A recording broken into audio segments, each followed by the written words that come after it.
Hey everybody, welcome to the Pet Food Puzzle Guy. Hope you're doing well. I've had a few people ask about puppy foods and to do comparisons like I have with the adult and senior diets, and I probably should do that. I'm not going to promise, but I didn't want to ignore the puppy questions. So I thought I'd do this video. It's a little more generic, but hopefully it makes sense. When you look at my videos, most of my concerns with the nutrition from most pet food companies is that they're not looking at nutrients. And when I say that, basically what it means is that the food company is picking ingredients that sound good and not looking at controlling and restricting and formulating the nutrients because they all act on each other. So the government, if you remember again from my videos, the government protects us from deficiencies. They make sure that there's not a food company out there that's deficient in any protein or fat or nutrient level, minerals, vitamins, all that.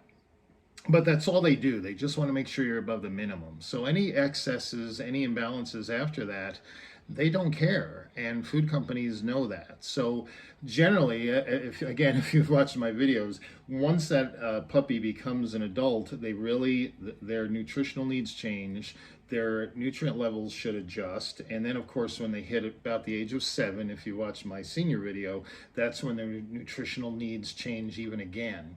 Now personally, I think the senior stage is the most critical for nutrient control and really good nutrition because of the age-related diseases we can help not prevent, but help reduce the risk of by feeding the correct nutrients.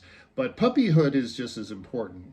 The reason I don't get too hung up is because years ago I did look at a number of puppy foods and I found that most of them were doing fine, and any of the excesses that were there weren't that bad, and they're only on puppy food for about a year. So as you might imagine, that little Bernese Mountain Dog that's 8 weeks old and this cute little adorable bundle of joy, within a year is going to grow into over 100 pounds, depending on your the gender you have. That's amazing nutrition. That takes a lot of nutrition. It takes a lot of protein building blocks. It takes a lot of fat and carbohydrates for energy. It takes lots of minerals for everything that's being developed.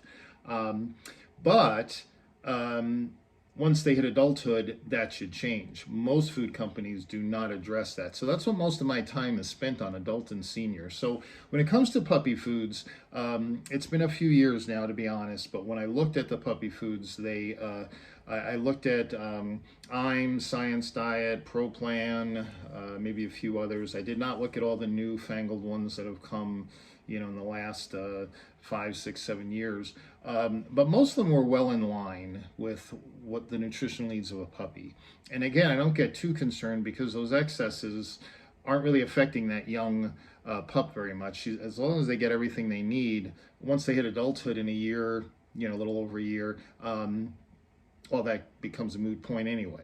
But today, I did want to talk a little bit about puppy food, small paws puppy food or small breed puppy, and then large breed, because I think there might be some confusion with that.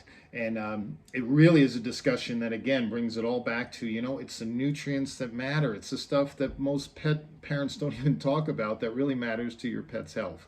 So why is there a large breed puppy food?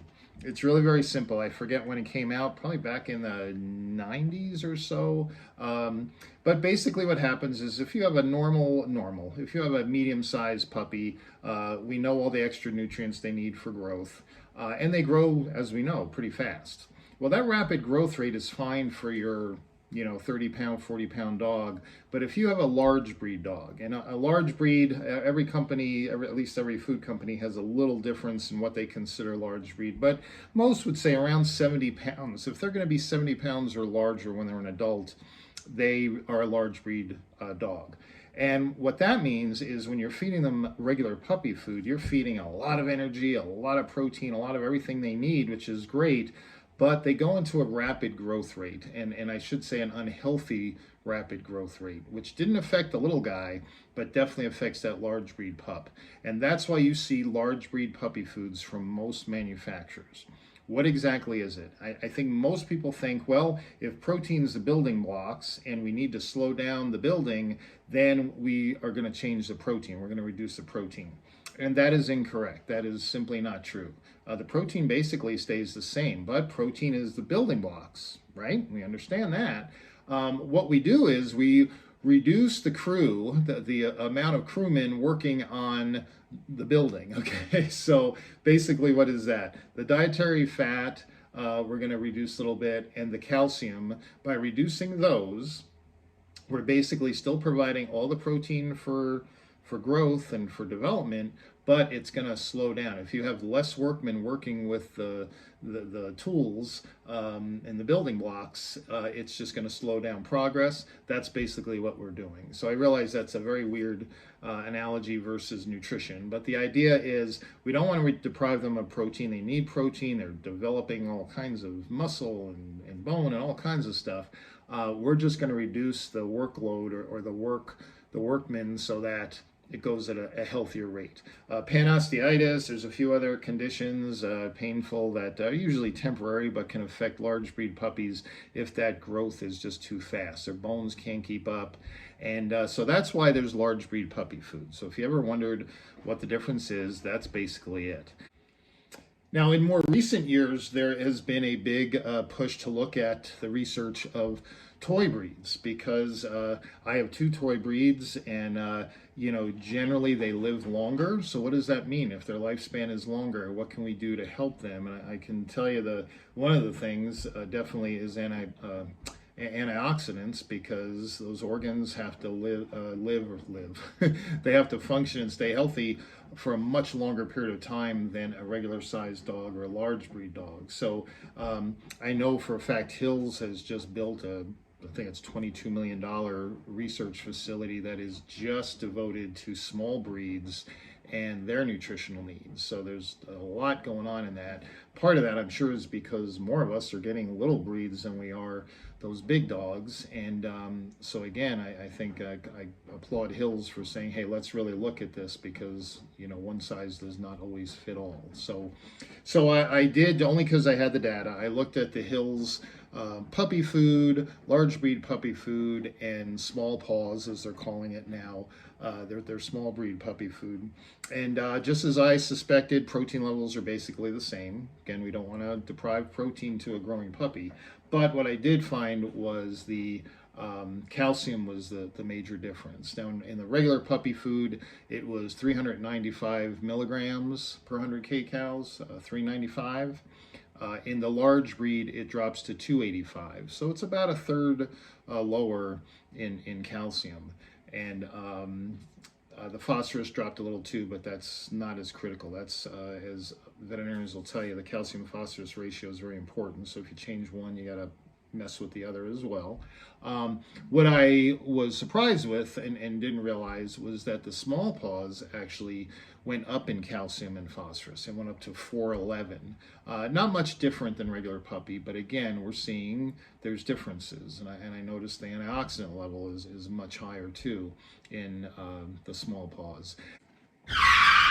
Okay, so it really bothered me that I hadn't looked up any nutrient levels on anybody else besides Hill Science Diet. So I knew from another video, another channel, that Wellness dog food shows their nutrient levels right on their website. So I went there, and sure enough, I guess I'm gonna have to take back that most pet foods do what they're supposed to do, or most puppy foods, because I looked at Wellness Complete Health, and I looked at their puppy food, I looked at their large breed puppy, and I looked at their small breed puppy, and I was figuring I was going to see the same pattern that I saw with Science Diet, and I didn't. So here's the deal. If you look at Science Diet regular puppy, okay, remember the whole idea is regular puppies, medium breeds, we can feed them, we don't have to worry about rapid growth rate.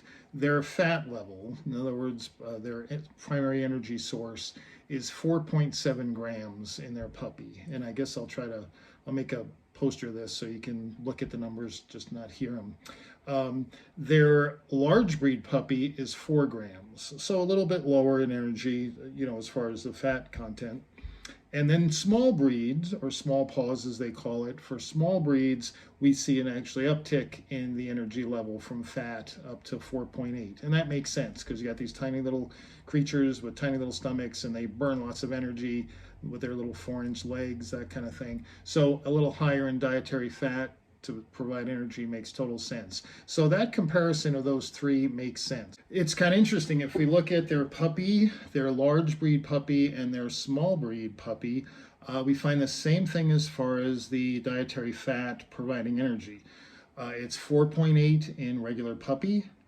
It goes down a little bit in large breed. As a matter of fact, it goes down to the same exact number as the Science Diet large breed. And the small breed actually goes up, just like Science Diet. At 4.8, this goes up to 5.2. So again, they're adding more dietary fat because of the tiny stomach and the high energy level of that small breed. So that's consistent. That makes total sense.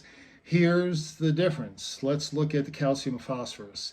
If we look in the regular puppy food, it's 407 and 307. So regular puppy food, if I don't have the numbers right next to the Science Diet, I can tell you they're almost the same. Okay, so just a few points off. So again, very similar nutrient profile.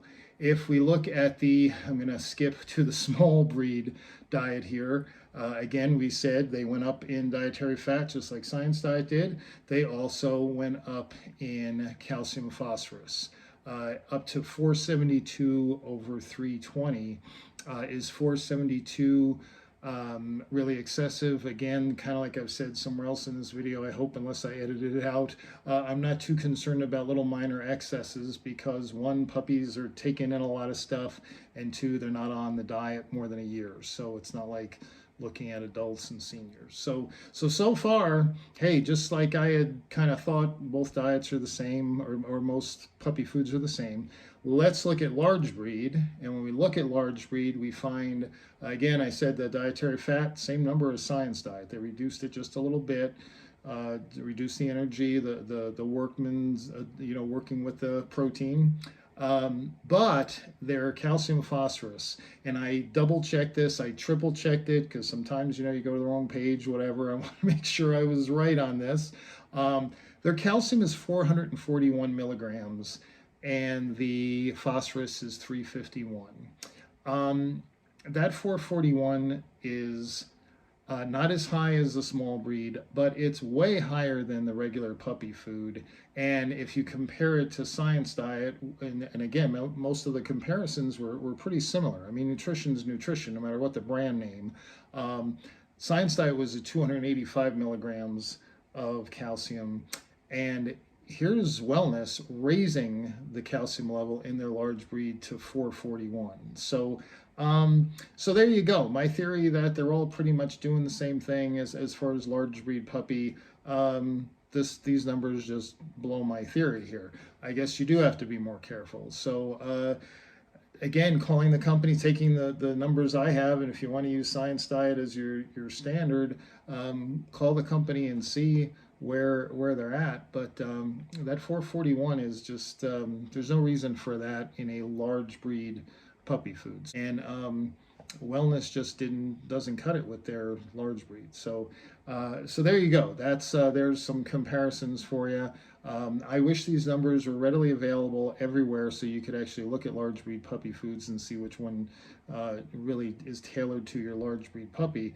But again, if we just do this comparison of these two foods, Science Diet wins hands down. And I kind of hate recommending a particular brand. I'm not here for that. I'm really here to educate you to see and evaluate how you would choose the diet for you. I just hate coming out here and feed this and don't feed that. I mean, who wants to do that? So I hope this is kind of a learning experience for me. I thought we were safe with large breed puppy foods, and it turns out they are all very different. Some are better than others. So there you go. But anyway, I hope that helps. Thank you all for the comments. And I do appreciate the comments, even the snarky ones and the rude ones. And for the snarky ones, you know who you are. So anyway, thanks a lot. Bye.